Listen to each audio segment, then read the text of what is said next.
এই যে আমাদের জীবন, এই জীবনের জন্য বিপদ, আপদ, পরীক্ষা, স্ট্রাগল এটা অনিবার্য, এটা হবেই। বিপদ নাই, কষ্ট নাই, আপদ নাই, অনিশ্চয়তা নাই, স্ট্রাগল নাই, এমন কি কেউ আছে এখানে?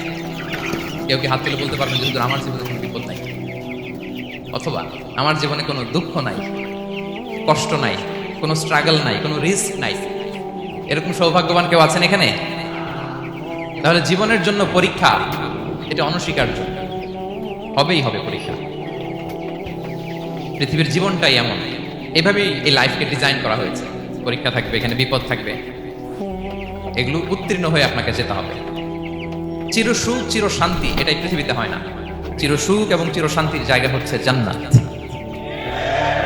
চির সুখ এবং চির শান্তি কোথায়? এটা জান্নাতের বৈশিষ্ট্য। চির সুখ চির শান্তি, টেনশন নাই, ঝামেলা নাই, পরীক্ষা নাই, বিপদ নাই, রিস্ক নাই, স্ট্রাগল নাই, এটা হচ্ছে দ্য ফিচার্স অফ জান্নাত, জান্নাতের ফিচার।